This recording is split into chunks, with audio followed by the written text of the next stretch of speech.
Good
evening. I'm Joe Restusher, and welcome to the LIFT's convening. Tonight, we have the opportunity to hear from the Weymouth Public Schools, a district that has been building trauma-sensitive capacity for several years. The superintendent, Melanie Curtin, has been supportive from day one, and Lindsay Jacobs, a Lesley Adjunct, has been at the center of the work. Lindsay will guide us through this evening's presentation. So I'm going to turn it over to Lindsay. Thanks, Joe. Thank you, everybody, for being here. We really appreciate it. It's really an honor to have all this work that we've been doing in Weymouth highlighted tonight. And it's a true testament to all of our educators who are in the trenches doing the work, and Mel and everybody, all our administrators who have really been supporting it along the way. Since starting, we started in 2021 with just the first LIFTs course. We had, I think, 23 folks take it just on a whim, and they dug right in, and it was so obvious. Since then, we have had 4 full cohorts earn their certificate. So four full cohorts have gone through all 4 courses, and a few have taken course 5 here in Weymouth. We've had 128 staff take at least one LIFTs course, and most have gone on and taken more. And so we have, out of that, we've done 1 course 5, which is wonderful, race, trauma, and equity. And we're doing another one scheduled to start in January. We have also done an administrator's training. We did one this summer where we kind of condensed course 1 and course 3 in terms of thinking about, from an administrator's perspective, what do you need to know about what we're learning? And that was based on feedback we were getting in the classes. We have 1 trauma-sensitive committee that's established and up and running at our middle school. And then we've got 1 of our elementary schools is doing executive coaching with Joe Restusha from LIFTs. We have had multiple school-wide supports, from relationship mapping to calm corners to things for collective care for staff. We've had many PDs and information from myself and a range of folks who have taken the LIFTs courses on different things that they've learned. And we've had a lot of really thoughtful interventions and supports, just little things implemented. Our motto has kind of become small is the new big here in Weymouth. So we've done a lot of things that, looking at one thing individually, you may not notice, but all of them together have really created just a wonderful product, and we're still moving forward, which is wonderful. I would love to introduce Mel Curtin, who is our amazing superintendent here in Weymouth, who, like Joe said, has been more than supportive from day one. And we'll hear a little bit about why Mel has been supporting this effort. Thanks so much, Lindsay. Lindsay just gave us all the highlights in Weymouth, and I think they speak for themselves, but I can't really explain how proud I am of the work that we've been able to do in Weymouth with Lindsay and Joe and the partnership with Lesley.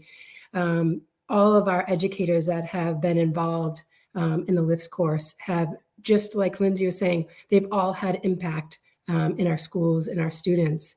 And I think where we really thought about when Lindsay came to me and we were looking at this opportunity, a lot of times with professional development, people want to kind of push top down with professional development.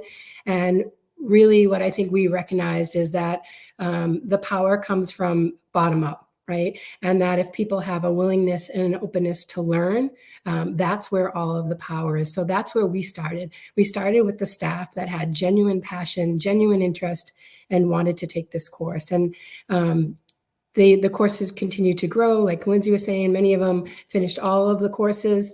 But there was this passion building within our community, which was exactly what we wanted. We didn't want a one and done kind of professional development. It's something that's too important to us and to our students that we really needed to kind of do the slow and steady. And we've seen a lot of initiatives come through. We've seen the CEL, we've seen restorative practices, we've seen DEI, and a lot of times these kind of hit our districts and people want to be trained right away. But if you really want to do it right, it really is slow and steady. And it is really with the people with the boots on the ground that are learning and want to spread. I mean, we now have kind of this large army of passionate, engaged educators that are outselling this program to the rest of the district, which is just amazing because that's really what we envisioned when we started this work. And, I look at, all of the different initiatives that come at districts, and really what we've been trying to do is build community. And I think that's what's so important to us, is that we're educating ourselves, we're becoming more empathetic with our students and our staff and our families. And like Lindsay was saying, we've implemented a lot of pieces in our district, like relationship mapping and collective care, all of these things that are just truly helping us build a community that we are very proud of. And I'm, like I said, I couldn't be more excited about the work. I think as a superintendent and as the assistant superintendent before, my role in all of this is to just make sure Lindsay and Joe have all the support they need, that our educators feel like they're empowered to bring a lot of the work that they've done to their buildings. So we've seen a lot of our educators that have gone through the LIFTS course, running staff meetings, completing trainings in their schools. And that's exactly what we wanted, is that they were able to kind of be the trainers in the future. So my role is really just giving Lindsay and Joe the space to do all of this work. And we know people are super busy. So how we try to support that is offer professional development days and any time that we can during the school day to really do this important work. And that's literally all I've done. I really just support these amazing people, and I can't thank them enough. Thank you, Mel. We really appreciate you. All right, so you now will get to hear from some of our educators. So what I like to say too is that we can come from Lesley with these ideas, but that's all they are until you put them into practice. And the educators that you're going to hear from have done just that. So they take an idea and they just completely run with it. And so you get to hear from just 3 examples, although there are countless others, but 3 examples of how we're taking these ideas that we're learning and putting them into practice. First, you're going to hear from our group from Weymouth High School. So you're going to hear from Julie Bowen and Alexis Dorn, 2 of our amazing educators at the high school. Hi, everyone. Glad to see so many people on here. It's really exciting. I'm Julie Bowen, and I teach career in tech ed at the high school, or comprehensive.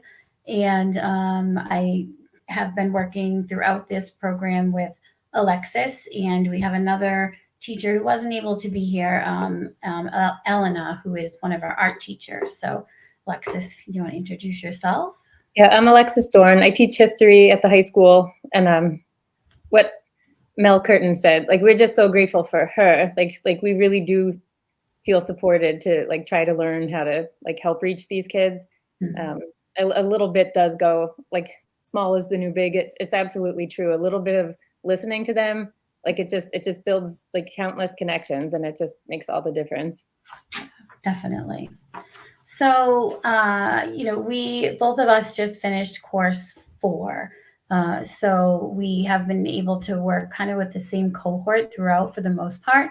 And, we've both been in the system for a while. This is my 26th year. And, I've seen a lot of changes, obviously, whether it's been within the school or the district or just in the state as a whole and the country, of course. So we all know how much that impacts everything. And trauma, whether acute or chronic, impacts us as a staff as well as the students. We're always trying to think of new ways to meet the needs of everyone involved.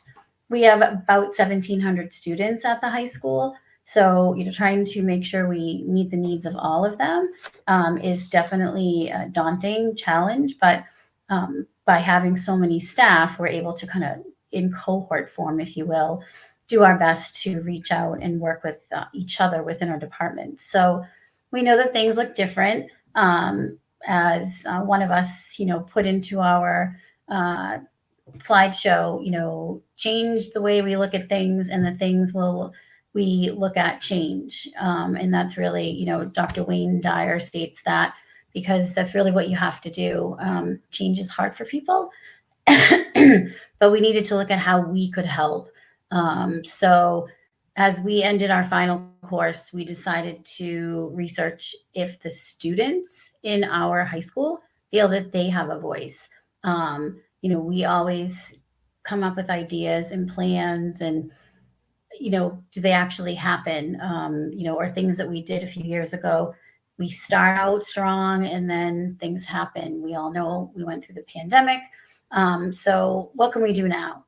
So I don't think I can change the slide. Well, we can leave it. I can just go through. Oh, there's our intro. So I don't know, Alexis, do you want to talk about the information that we used, or we can kind of go back and forth, the vocal data? Yeah, can we go to the next slide? Thank you. Thank you. So it's when the kids take the MCAS, they also have an opportunity to fill out a survey, and the acronym is VOCAL, and it stands for, obviously, Voices of Climate and Learning. So we were it's not all negative, like there's many positive things that the kids responded to about Weymouth. Like they do feel safe. They do feel that teachers have their backs and would support them or would intervene. So we just were kind of highlighting, just like looking at the whether or not the students feel like they have a voice. And then we found that data, and then we wanted to see if it correlated with the teacher's perception, if we thought that if the teachers also felt that they were allowing the students to have a voice. And it was kind of shocking to see a disconnect there. But we sent out a little pilot survey, keeping the responses in the same format as the students answered on the vocal data. So the next slide will show some of the findings. Yeah, and we obviously, where this was the summertime, we couldn't do a mass distribution, as Alexis said. So we reached out to some people in our departments to complete the survey. So for instance, one of the questions was about, do students feel they have a voice in deciding the rules within the school? We all know, it's sometimes easier in lower grades, which, I had been involved with in the past too, to have us make like a community classroom rules, and sometimes in high school, people get away from that. And the students felt that, mostly untrue. So 40, 50, 62% of them felt that it's pretty much untrue. They really don't have a say in deciding what the school rules are. And then the staff and students both felt that way. So it was pretty even, closer to, almost 3/4 quarters of the students in the building and the staff felt students really don't have a voice in coming up with the rules. The rules are the rules, and that's that. So, that's what you got to go with. So that was a correlation, do we fix that? And then how do we fix that? And then on the next slide and we pulled these questions, and gave the exact same questions and wording so we could keep it, and we used the Likert scale. So the next one was, do you want to read the next one? The students reported that like not even half of them felt that the teachers were using their ideas. And then our small sample of teachers, like at this point, it was 100% said that, oh yeah, we always let the students have input. We let them, of course, we tap into their good ideas. So we're like, yeah, we're awesome. And the students are like, no, you're not. So there was just a little bit of a disconnect there. Mm-hmm. Right. So, and we know everything is subjective to a degree. So it's interesting to, as we get to dig deeper, what exactly is their interpretation of using ideas, right? Is it just a discussion in class? Is it actually, giving people choices and then they get to pick and they actually do what they picked? I know differentiation, but is that actually happening? And is it a valid performance task that students are being rated on? So, again, that's the subjective part of the questions on both sides that we all know comes into that interpretation of the data. The next slide was, let's see. Right. Okay. So, while some of the students and teachers, we did find that strong correlation, there were also the different findings, and another component of the vocal data was that 75% of them said that they do worry about their grades. It's hard for me to enjoy school. And then we think we're actually listening, and we report that we ask them, how are you doing? But there's obviously a disconnect. Like the students might think we're asking, oh, do you understand the material? And they might assume that's all we care about is if they learn and not about how they are. Mm-hmm. So like maybe if they know, I don't remember who said it, but they don't care how much you know until they know how much you care. So we just got to make sure that is conveyed.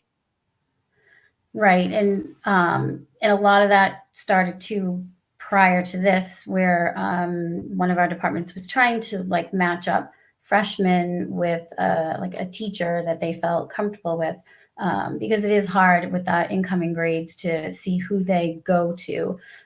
So, similar to what Alexis just said, just really trying to find that connection with a student. And it is hard, because a lot of our time, as you all know, is taken away by students who need extra help, often for struggling behaviors. And then the quiet, we all know, squeaky wheel gets the grease, right?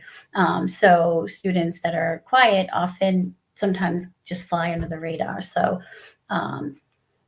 some of the struggles with this, not everyone is going to participate, right, in the survey. So you have that limitation. And then it's a subset of students, only the students taking MCAS complete the vocal data.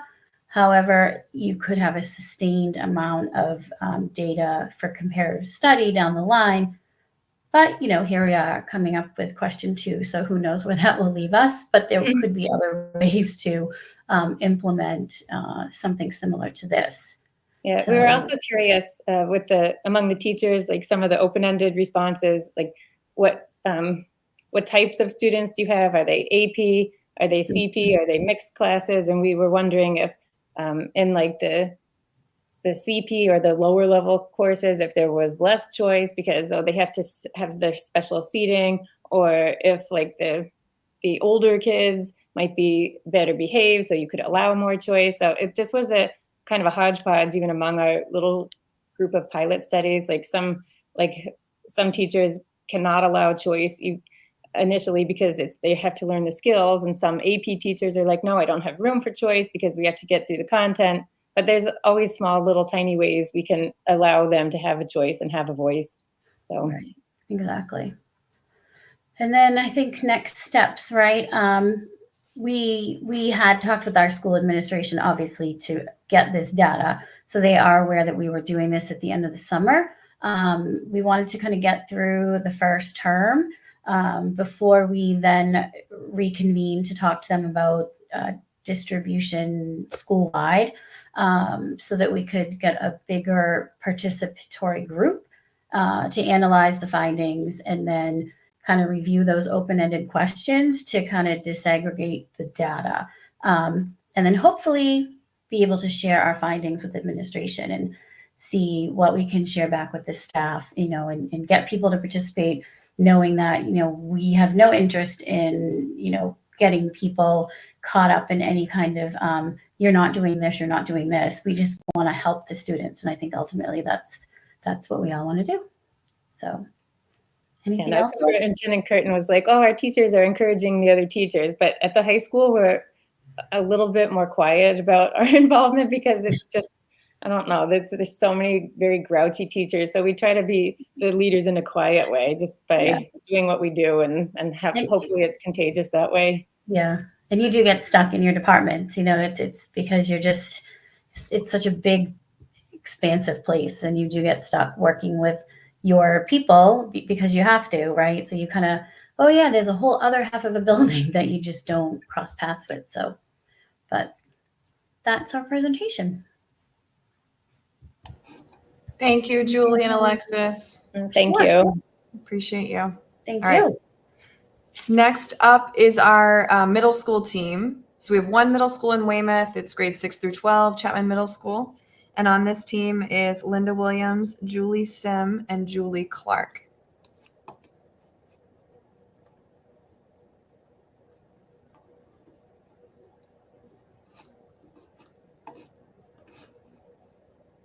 Oh, and Diane Cohen's here as well.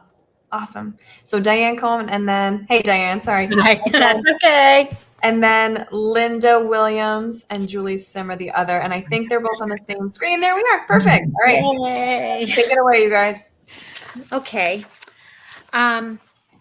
So we had the luxury of having Lindsay in our building, and we had panorama data to base our project off of. So we had 2 panorama surveys conducted with our middle school students last year. And one of the key focus areas that was brought to light was related to how teachers felt, how confident were they in their ability to assist those challenging students who may have experienced trauma and whose behaviors are manifesting in the classroom.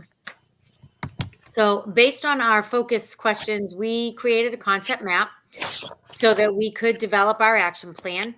And it obviously addressed the central question related to the teacher's confidence level.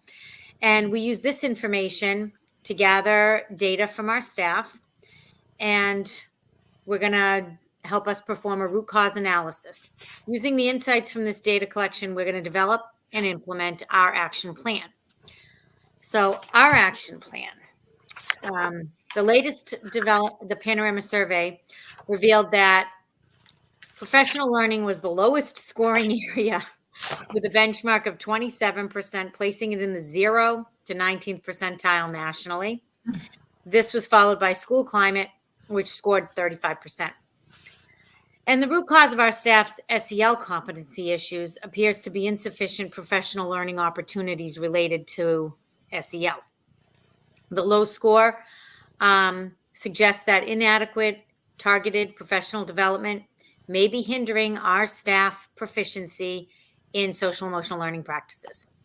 Additionally, the 35% score in school climate implied that broader environmental factors were also impacting staff effectiveness and engagement with social emotional learning in those particular students. An important aspect in this analysis was the staff's self-awareness regarding their own growth and efficacy related around this topic. Despite 50% of staff members expressing high levels of confidence in their self-growth and ability to support the students, the remaining half of the building felt less confident about the social emotional learning model in our building. So the discrepancy was highlighting an area for improvement that we felt was important and that we needed to address so that we could positively impact our school climate overall. So here was our action plan. Organize and collaborate as a GIFTS community. And we just said LIFTS stood for Lesley's Informed Trauma Strategies. We changed it to GIFTS so that we could give our community informed trauma strategies. And just a little play on the words there. And based on our collective data, create a bank for people. We always have banks for special ed goals. We have word banks for kids. We have, little snippets of data here and there. So we wanted to create a teaching practices bank strategically focused on SEL learning. And we also felt it was important to provide staff with current trauma-informed pedagogy because not everybody has taken the class. Not everybody is even aware of the different aspects of social emotional learning related to trauma. So the other thing was then we would contribute monthly to the Chapman Staff Weekly Newsletter. We have an amazing administrative staff that puts together a weekly parent newsletter as well as a staff newsletter. So our focus, again, is on the staff. So within our staff, we are contributing to that. Tailored professional development is something that we hope will, be coming into play. And those things will address our school climate, monitor and adjust, obviously, inclusive participation. To ensure that our approach to improving SEL competencies is equitable, we wanted to focus on those key issues that are up there on the slide. And we are hoping to create an equitable environment where every staff member has the support that they feel they need and the resources to enhance their SEL competencies effectively. SEL, sorry. And just so that it's not an overwhelming thing, we felt like these little snippets of information could be things that were easily implemented in the classroom and would not be negatively looked at as something that was an extra thing to do, an extra thing to learn. So individual coaching, here are some examples, ideas for the professional developments, and we put them on there. And again, that to ensure access, that we make professional development sessions accessible to all staff members, accommodating various schedules and responsibilities. We want to encourage the engagement. So we're hoping to foster an environment where every staff member feels welcomed and motivated to participate in this kind of training. And we're hoping that these practices will improve our overall school climate. And everybody has access to these newsletters. And we hope that by looking at this,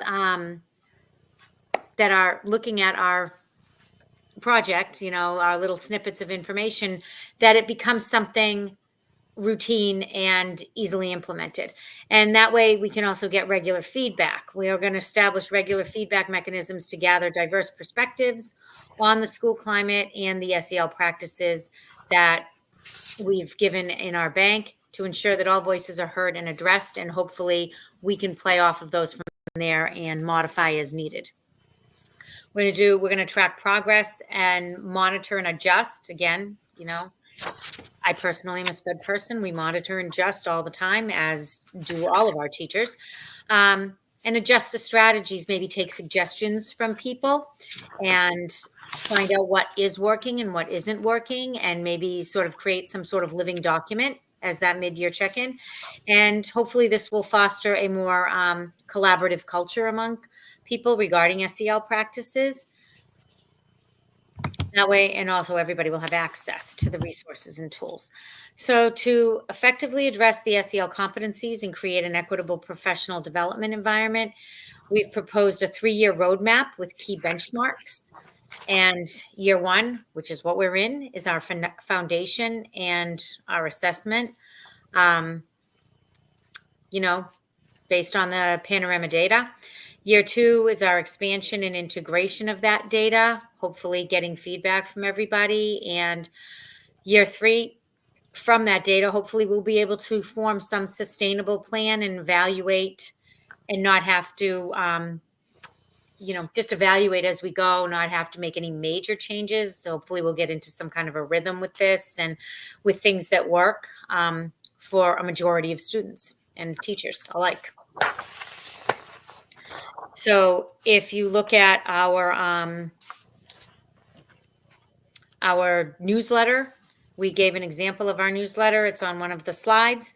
And so every month our column will appear, and yep, there you go. Our column will appear, and it will give a little tidbit of information about what trauma is and how it might affect students. Again, it's not meant to be a course. It's meant to just pique people's interest and maybe be a little bit of support.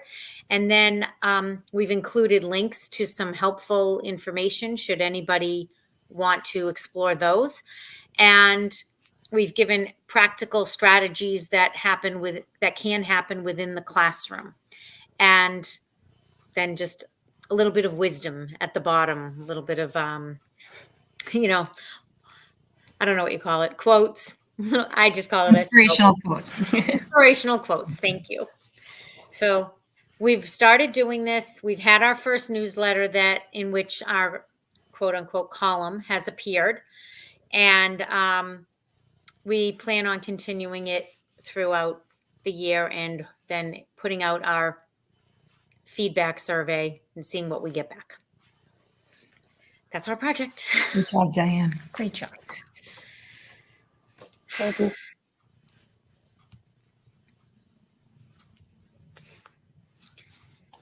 Thank you, Diane. So wonderful. I had a lot of help. I know. And what I love about that project is that it was in our newsletter. A lot of this it's really great to come up with these ideas when you're on your own time, especially over the summer, which is where a lot of these classes happen. But to actually follow through and implement is truly a labor of love. And they did a beautiful job with it. So appreciate you guys. All right. Next up, you'll hear from our elementary group. So we've got 3 elementary educators. So we've got Allie Goldman, Trish Pattison, and Ashley Murphy. Take it away. Can we see our slideshow? There it goes.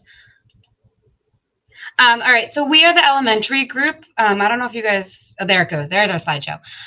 When we were trying to find a project during our 3rd course, we were really trying to focus on the staff morale piece.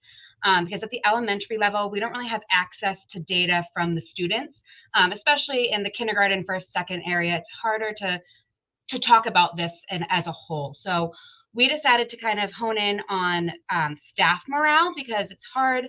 We're all struggling across the board, no matter where you are in the world. Teachers are struggling right now. So to kind of focus on our morale before helping the kids, because it's hard to kind of help the students unless we help ourselves. So I'm Allie Goldman. I'm a special education teacher. Trisha Pattison. I'm art K through 5.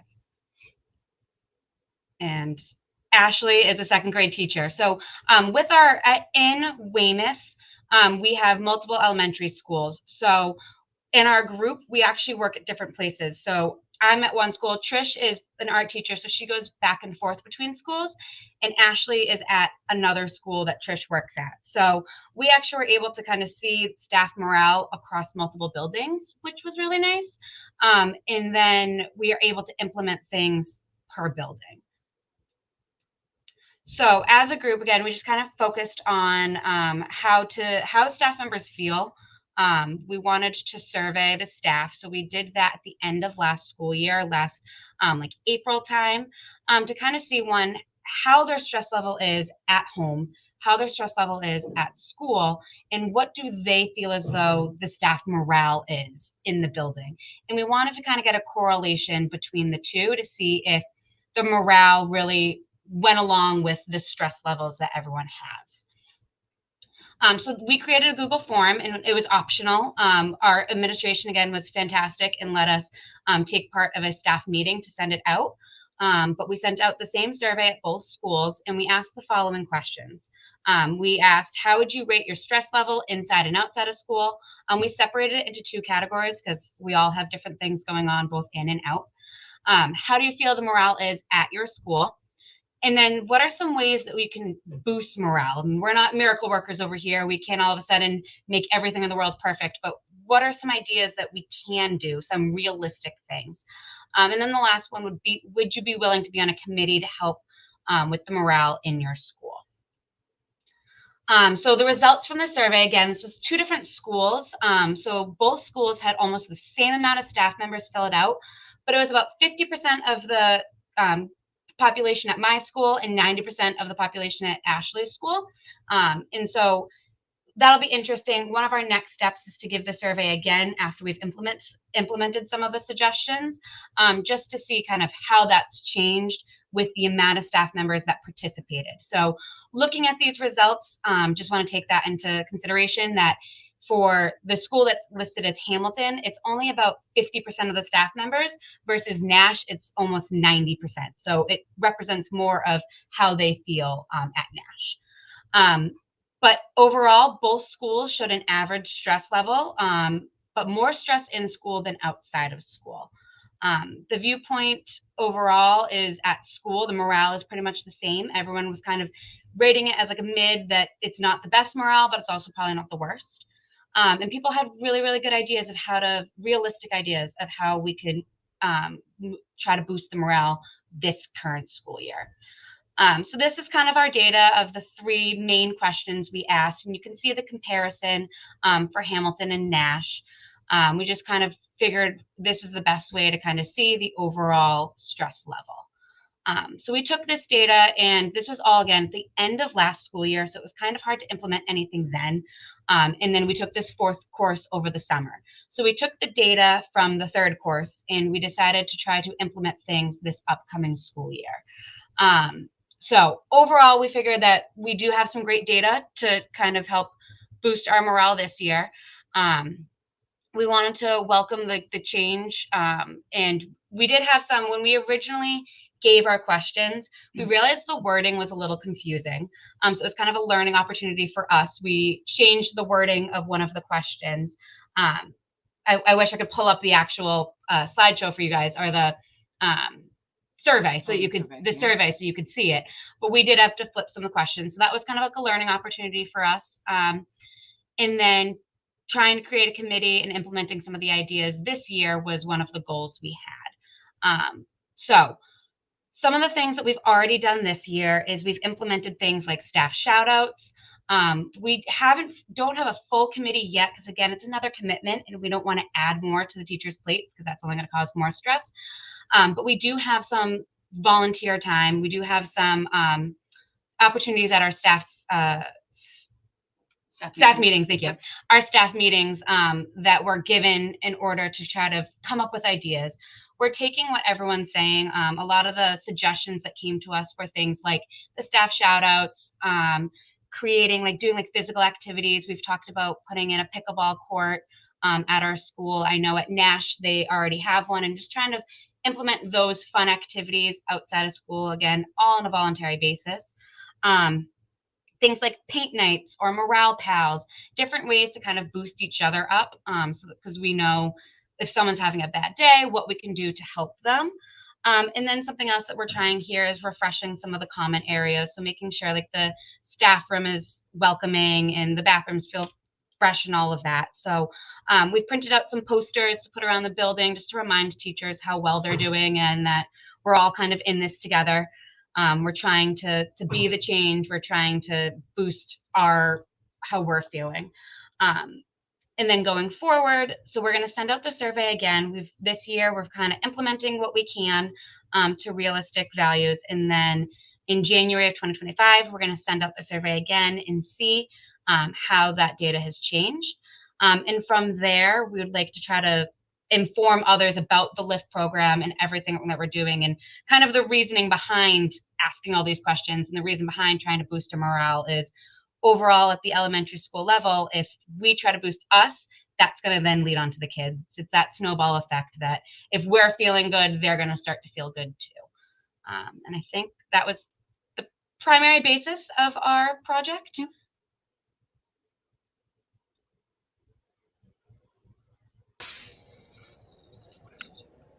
Thank you, elementary group.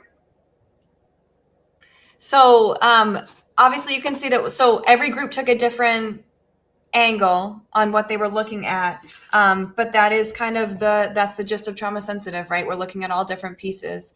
We're wondering now, I think one of the questions that I wanted to speak to is that staff have responded really well to all of these efforts. So things being implemented, going back to what Mel said, this is kind of a grassroots effort, and it's not coming top down, which isn't always received the best. This is coming from people who are in the trenches, so to speak.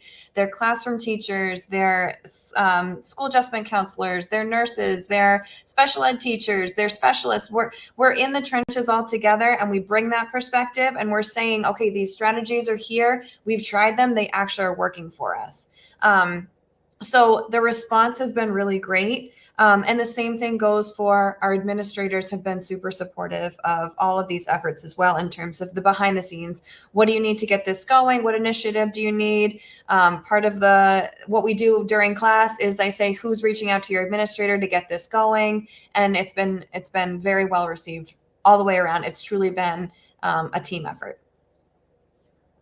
All right.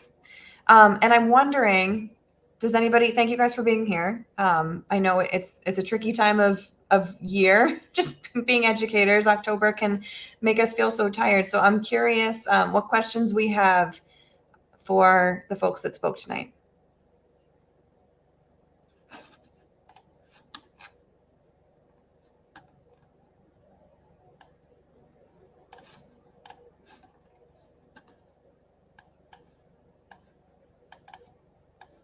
All right. I do want to speak really quickly too. I know I see in the comments that some of you are taking your first course with LIFT. Some of you are taking your second and third courses. Some of you are almost at 4. I think one of the things that we end our courses with is it's really easy to think about these things when we're in a classroom setting, when we're all together, when we're kind of having a chance to come up for air, especially in the summer. But what's the real challenge is when we go back into our classrooms or our spaces in our buildings, and these ideas are not exactly the everyday that what we're doing, our best practice. So to that question, the resources that we have to keep our initiatives going, I think it's just a way to get in touch with folks that are like-minded and have this idea, kind of keep these ideas alive in terms of the foundational concepts that we're taking away from our LIFT courses. When we go back into our buildings, we realize quickly that our buildings and the way that we do education was not based in these foundational ideas, but it doesn't mean that we can't make those changes in small pieces, which is always kind of what we say, that small is the new big, right, in Weymouth. I think just staying in touch with folks can be helpful. And if anybody else has other questions too, let us know. Another question, what is the hardest part or the most fulfilling part of this work? I can't speak to my teachers, but and the staff here, but what we typically hear is the hardest part is just once you kind of learn this mindset change, right? The hardest is kind of getting others on board that maybe haven't been there yet. And there's a bit of a frustration there. But what's really cool about this is because this is such a big initiative now in our district, there are a lot of like-minded folks who have taken the courses or maybe just through other means have gathered this mindset of trauma sensitive and doing right by our students and our staff. So it gets a little bit easier the more you surround yourself. The leadership support has been critical for this. So like we said, Mel Curtin, our superintendent, and she was assistant superintendent when we started the courses, has been nothing but supportive. So what do you need? Yes. Can you do this? Can you have this PD day? Absolutely. Do you need me to send this email out? Absolutely. Yes. Great. Setting up an administrator training? Absolutely. It's been wonderful. And I think that our building administrative staff, I'm hearing from my educators, has been absolutely wonderful as well. So our central administrative staff has been wonderful. And then our building administrative staff has been very supportive too with actually getting the initiatives implemented.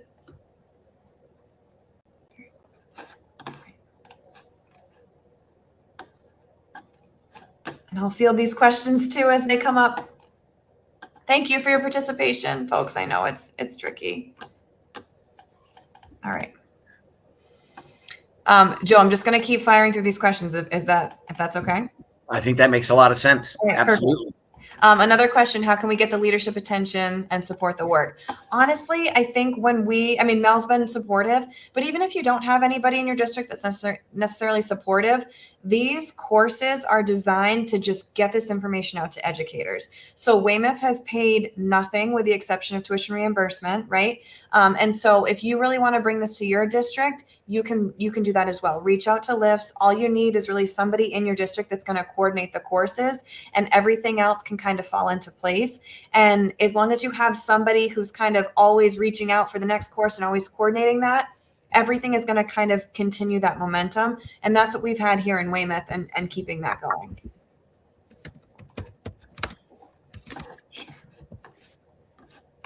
All right. Seeing other comments. All right. One more. Thanks, Joe. All right. Yeah. Is there cross communication among the different schools? So we have, let's see, 11, 12 schools in our district, and we didn't have all of the schools talking to each other about these courses at first. But slowly, as we had more folks come together from our Weymouth cohorts, we started to have folks starting to talk about it within schools, and then especially at our elementary schools, because we have 8 small elementary schools. Oftentimes the educators work together in their courses and then bring back similar ideas, which then triggered our building administrators to start to talk to each other about these ideas. And then of course our summer administrators training, we brought all of our building administrators together, and they're all talking about this and then kind of putting the pieces together. So it's been slow and steady, but the more you offer these courses, the more that communication and these ideas are just going to spread.